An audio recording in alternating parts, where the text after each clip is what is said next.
50-এর মারাকানা ট্র্যাজেডির পর ব্রাজিল ফিরেছিল। বাবার কাঁধে বসে খেলা দেখা পেলে বাবার কান্না দেখে প্রতিজ্ঞা করেছিলেন বাবাকে বিশ্বকাপ এনে দেয়ার।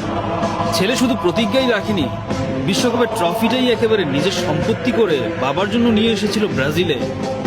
3 বিশ্বকাপ জেতার কারণে সম্মানস্বরূপ ফিফা বিশ্বকাপের অরিজিনাল ট্রফিটা ব্রাজিলকে একেবারে উপহার দিয়ে দেয়। বর্তমানে বিশ্বকাপ ট্রফির যে রূপ, এটা মূলত এসেছে ব্রাজিলের কারণেই। 58 বিশ্বকাপ জয়ের পর আর পেছনে ফিরে তাকাতে হয়নি ব্রাজিলকে। ফুটবলের আদিম কুংফু রূপ ভেঙে জেগো বেনিতো বা সুন্দর ফুটবলের জন্ম দিয়েছিলেন পেলে, ভাভা গারিঞ্জারা। নৈপুণ্যের নায়ক ছিলেন পেলে। বলা হয়ে থাকে, what you see in football now, Pele did it first.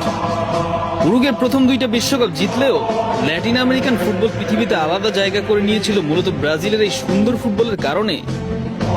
70-এ Brazil বনাম ইটালির যে ফাইনাল হয়েছিল, এখন পর্যন্ত ফুটবল বিশ্বকাপের সেরা ফাইনাল বলা হয়ে থাকে এই বিশ্বকাপকে।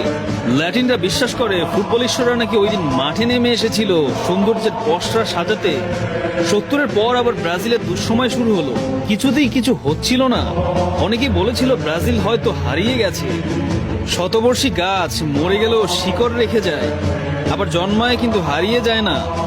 ব্রাজিল আবার ফিরল 70-এর রূপে। 1994 থেকে 2002 টানা 3টা বিশ্বকাপের ফাইনালে ব্রাজিল 2টায় জয়ী। শুধু বিশ্বকাপ জয়ী বললে ভুল হবে। রোমারিও, রোনালদো, রিভালদো, দিনহো রীতিমতো জেগো বেনিতোর ফুটবল ফুটিয়ে বিশ্বকে তাক লাগিয়ে দিলেন। 2002-এর পর থেকে টানা ব্যর্থতার পরেও ব্রাজিল কেন ইউরোপীয় কোচ নিয়োগ দেয় না, এটা সবচেয়ে বড় কারণ মূলত শুধু সাফল্যে ব্রাজিলিয়ানদের মন ভরে না। ব্রাজিলিয়ানরা চায় তাদের সুন্দর ফুটবল, কিন্তু ব্রাজিলিয়ান ফুটবলাররা এখন পুরোপুরি ইউরোপ কেন্দ্রিক হয়ে যাওয়া এবং ব্রাজিলে অভিজ্ঞ কোচ না থাকায় মূল সমস্যাটা দেখা দিয়েছে।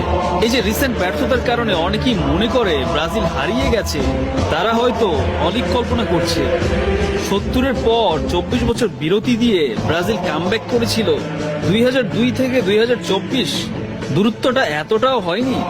ব্রাজিল আবার ফিরবে, শুধু ফিরবে না, হয়তো ল্যাটিন ফুটবলের আদি সৌন্দর্য নিয়েই ফিরবে। ব্রাজিল যেদিন হারিয়ে যাবে, ফুটবলের সেদিন মৃত্যু হবে।